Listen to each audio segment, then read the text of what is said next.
Hello and welcome to the Road to GotY on Genshin Impact. This is a game that I both love and have a lot of problems with.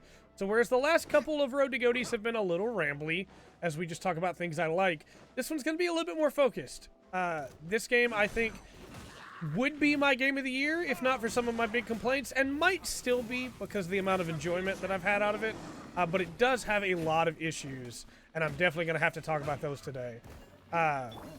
Genshin Impact is a free-to-play exploration combat game with a lot of grinding, so please make sure that you're aware of that before you go in. But before we talk any more about this game, before I show any more about this game, before we do anything else with this game, we have to talk about the gacha. And if you are a person that has a lot of trouble with gachas, with not being able to stop yourself from spending money, you do not need to play Genshin Impact. I think the game is more fair than a lot of other gachas, but just because it's more fair, that doesn't mean it's not still a gacha.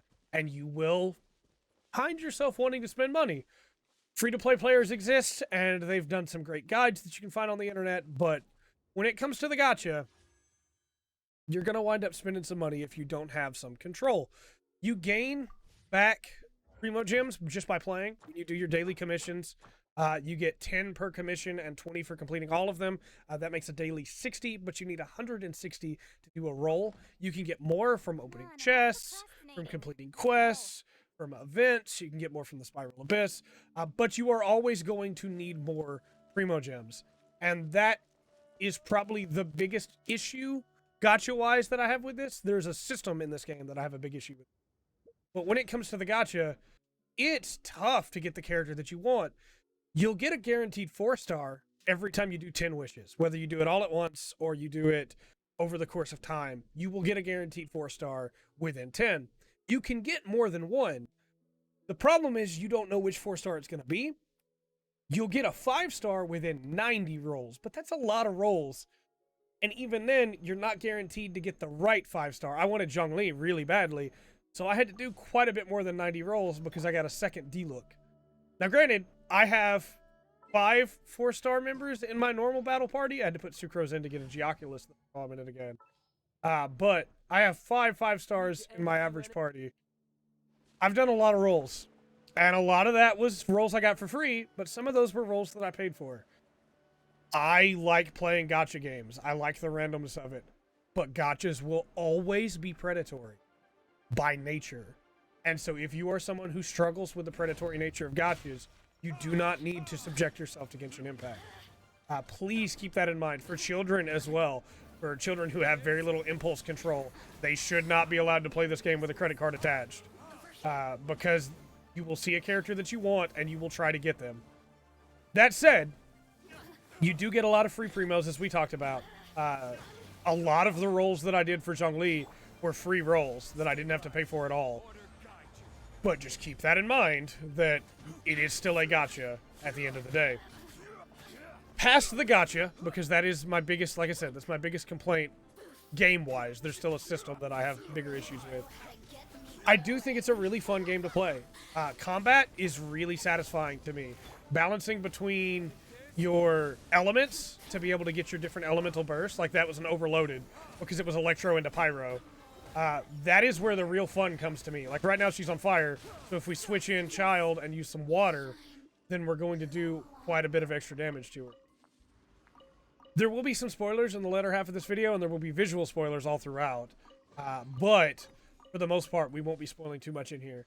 Mostly because I don't think there's much to talk about with the story, in the first half anyway.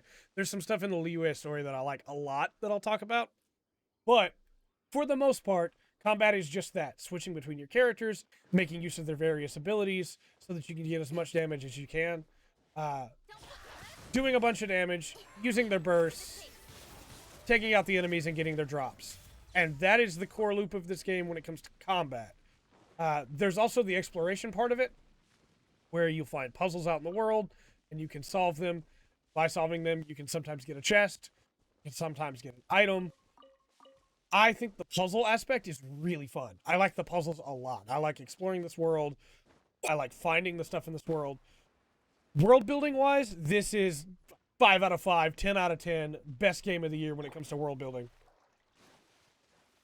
I wish that once you had fully explored an area, there was a little bit more to do there. I get it. You know, it's how it works. You fully explored everything. But other than going for specific mob drops, there's not really any reason to go back once you've explored everything. I have very little reason to stay in Mondstadt now because I have almost everything from Mondstadt. Whereas I need a lot of stuff in Liyue still. So I'm exploring Liyue as I go. To make your character stronger, you need to grind. I like this grind. I'm one of those players that I'll put on a movie or I'll put on a podcast and I will just grind it out while I'm doing something else. But you have XP books because your characters get very little XP in combat, unfortunately. You have to get these books by playing. Once you have enough to hit a tier, like 20, 40, 50, 60, 70, you can spend materials to be able to upgrade more. But where are those? As you can see, I need more of the basalt pillars. We get those from a boss. We'll go fight that boss in a second. And I need more of these core lapis, and that's what I've been running around picking up. And that's just to do levels. Then we have weapons, and each weapon has its own level, and each weapon has its own materials that need to be gathered to be able to keep building it. Each character can equip up to 5 artifacts, and each artifact has levels, and they can become better by enhancing them. I am very low on artifacts right now to be able to enhance, but we'll get a little bit more defense there for Zhongli. Then you have talents. Each character has talents that they can upgrade by getting specific materials that only drop on specific days. For Zhongli, it's Guides to Gold that I can get on Wednesdays, Saturdays, and Sundays.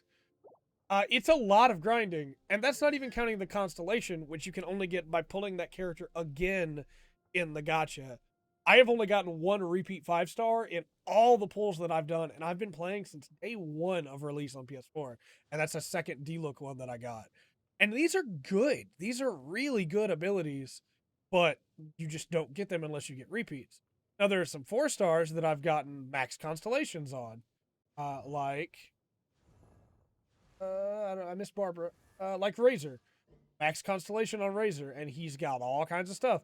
And that is one thing... We'll go back to characters for a second. It is nice, since I'm pulling anyway, that those other characters can become better. I can put those characters in my party, and they will be better than they would have been otherwise, even though I haven't been using them. But, and here's the problem with it, but I still have to level them separately. They still have to come all the way up from level 1. I've gotten Ningguang to level 2 just by having her in my party while doing other things. But these lower level characters, I have to build them up to the point where they can be in my party regularly. There are some advantages. As you can see, Chongyun is level 24 here. I could still use them for their elemental effect, even if I have no plans to use them in actual combat, because there is some nice stuff about that. But each of them has their own levels. Each of them has their own weapons. Each of them has their own talents. Each of them has their own artifacts. And all of that has to be leveled up if I want to use any of these new characters. So, I think this game is really fun, but be aware you're going to grind if you play this game. Again, like I said earlier, I enjoy the grind. I can do it while I'm working on other stuff. I've been gathering core lapis while I've been watching some YouTube. And for me, not a big deal. But if you already don't like grinding, this is not going to sell this game on you. And I need you to understand that if you're on the fence about playing this game or not. Because by end game, which is where I'm at now, I need a lot of materials that I don't have. Now, why is the grinding so annoying? Because surely I could just keep throwing myself at it. Well, like I said, with Zhongli, there's the gold books that I can only get on Wednesdays, Saturdays, and Sundays. And even then, I have to go to a dungeon, a domain, to get those. And doing that dungeon cost me 20 resin. So let's get into the resin system, and we'll talk about my biggest non-gacha complaint with this game, and then we'll come back to the things that I really love. The resin system in this game is rough. It is really rough, man. You'll get enough to get 60 more just by doing your daily commissions every day, but basically every 8 minutes, you regain 1 resin. Every 8 minutes of real-life time, not in-game time, you recover 1 resin. You cap out at 160 now. It was 140 or 120, I think, before. It was 120 before. it's rough having to balance your resin to be able to do stuff. Your bosses, in fact, let's go ahead and go fight the Geostasis boss. It cost 40 resin to beat that boss. I mean, I can fight it without the resin, but I don't get to collect the materials unless I use 40 resin. Now, again, you only have 160 resin when it's capped out, which means you can do 4 boss fights. You can do 2 of the big weekly boss fights, or you could do 8 smaller activities that only cost 20. So, like the books that I need to upgrade GotY, I'm going to have to do some more of those. Ley lines, as they're called. Those cost 20. I'm going to need to gather more materials for each of my other characters to be able to ascend to the next tier. And that means that I'm not going to be able to gather them all today, and I'm not going to be able to gather them all tomorrow. I'm going to have to wait and use my resin. Now, I've banked an item that allows me to get a bunch more resin right away. Those items are very hard to come by, and you get very few of them over the course of the game. But I'm saving those for when I'm higher adventure rank, and I can get better rewards out of it, and kind of just playing other games when I need to wait for resin. And I think I get why that system exists. It stops people from being able to become super overpowered right away. It makes sure that you play the game for a little while and then take a break and come back play it later again. But I would rather just be able to grind it out, because what it basically comes down to is I'll play Genshin for a couple hours and then I'll just go play something else. And it's like, yeah, it's a daily, you know, every big MMO has a daily, but this is not an MMO. We didn't have to have dailies in this. And I know it sounds like I'm just complaining after talking about how much I love this game, but I do think the resin system holds this game back. I do think the gacha holds this game back, because I think in almost every other aspect, this game is really good. I love the combat. I love mixing the various elemental traits together. I love wailing on enemies and doing a bunch of damage with my kuching. This game is fun to play for me, but the systems do drag it down more than I want it to, for sure. Past that, past the resin system and how annoying it is to work around, I do, like I said, I love the exploration of this game, and I enjoy the story as well. The story in Mondstadt is pretty garbage, to be honest, in my opinion. It's not bad, but it's so serviceable. It's just kind of writing in the notes, in my opinion. And granted, that is just my opinion. If you love the story of Mondstadt, please, more power to you. Where it shines for me is the Liyue story. I think the Liyue story is really solid. It starts really slow, and it takes a while to get there, but I definitely think it pays off. You get a shield for Diluc so that he doesn't just die. Jump back over here. Yep. Yeah, I really enjoy where the Liyue story winds up going. I really like Zhongli as a character. I think they did a great job with him. And I love the culture that these cities have. Liyue and Mondstadt are very different from each other. And to me, it's really enjoyable seeing those differences. I can't wait. They're adding the rest of the regions. And I can't wait to see what the other regions wind up being like. Because I've really enjoyed what I've seen so far with Mondstadt and Liyue. Alright, let's bring this meteor down in here. Do a bunch more damage to that, because Zhongli is doing well, but Diluc is not, health-wise. Finish this off. You can heal mid-combat. There are characters that have heals, and then there are also food items you can use to heal with. I'm really bad at killing all these in time, because I need my Diluc to do more damage, or my Zhongli to do more damage, whichever, I don't care. But we're going to try. Yeah, we didn't succeed. Okay, we're going to heal him. I have a lot of food stocked up, but not enough, really. All right, that should be enough. Now he's going to bring out more pillars again.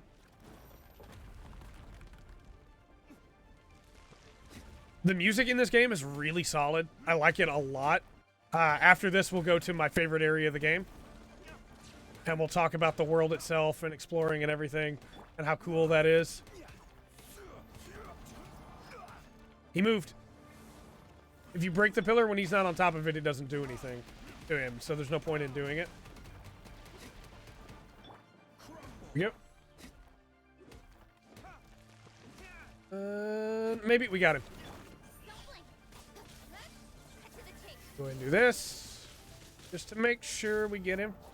And then we have one last pillar to break. Zhongli, hit it with that, and there we go. And then, like I said, we spend our 40 resin, and we get... How many basalt pillars? Come on, give me more than one. More than one, please. 2. 2 basalt pillars. So to upgrade him again, I'm going to have to do that 3 more times. Which, again, it's grindy. It's fine. I'll do it over the course of 3 days. It'll be all right. But if you are not the kind of person that can do that, if you're the kind of person that says, no, I want to be able to do it in 1 day, it just doesn't work that way in this game. So please keep that in mind. I absolutely adore Li Hua pools. I think I went to the wrong teleport location, but it'll be fine. We can look out over the pools this way anyway. I do think the loading times are not great. They're better on PS5 than they were on PS4. You can play this on PC or on your phone as well, and obviously the loading times are better if your PC's better. But I definitely think the PC version is the best one. There is cross-save between PC and mobile, but there is not between PC and PS4, PS5. So although I could play cross-save-wise between my phone and my computer, I cannot here. The teleporting, that's not what I meant to do. The teleporting is better if you are closer to where you're trying to go. So this teleport will take far less time than the other one because we don't have that far that the game has to move us. We could have just flown over there, but I wanted to showcase the teleportation difference. It gets kind of annoying when you have to sit through a loading screen just to get from Mondstadt to Liyue, because it's a long distance in the game world, you know? Sit down here. I absolutely adore Luhua pools. It's such a cool looking area. It's so soothing to me, and you can sit here and watch the sun rise or the sun fall, and it's absolutely breathtaking. They did such a good job with this. Just look at this. And all those are places you can go, you know? That's the big selling point to me. And not just the world as a, like, aspect, but the world as a character in a way, because there are stories you can find that don't tie into quests. There are things you can do that have nothing to do with anything else in this world. And it's just to be like, hey, yeah, this is a thing. This is cool, huh? And I love it when games do that. I wish more games were not afraid to get strange in their worlds and let you do things that people might miss just because somebody might miss it. That was dumb of me. These are fire-type enemies. Because there's this stigma of like, well, if we do that and nobody sees it, then why did we do it? Like, yeah, but if somebody does, then it means so much more to them, you know? I get it, but I don't like it.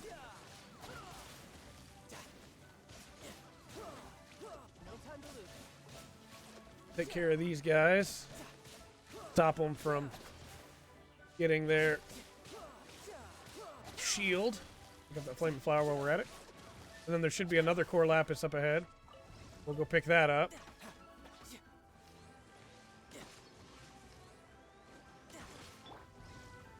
Wet, so we can electrocharge him. I do kind of wish you could have one of each, like, elemental type on your party, but at the same time, there are reasons to have more than one of each elemental type on your party anyway, and then you just be leveling up more characters all at the same time. But, like, I get it, you know? It works. There are definitely times that I wish I could easily switch in somebody with cold, but it's fine. Get the core lapis from up here.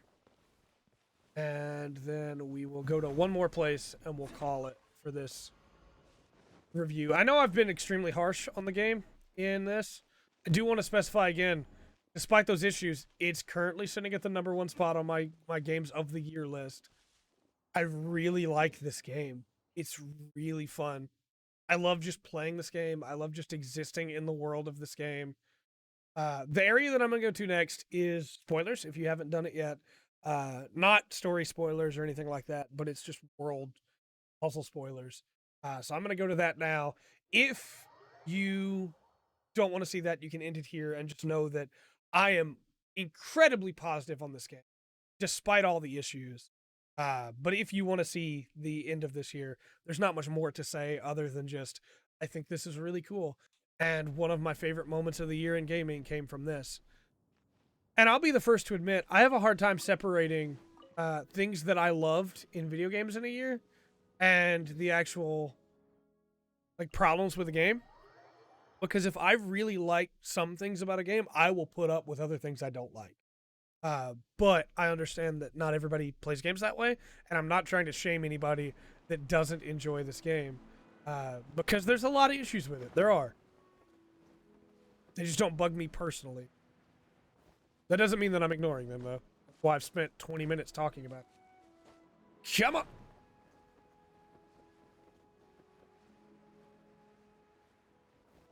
Yep. I love this. It's just so peaceful. Sit prompt is not wanting to... There it goes. To just look out over the world. Oh, and the sun's going down.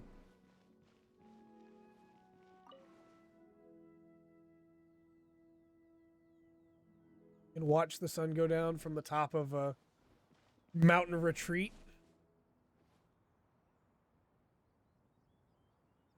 To me, despite all the issues, despite all the problems that I have, despite all the grinding, this is what I think about when I think about Genshin. Guess we can rest a bit.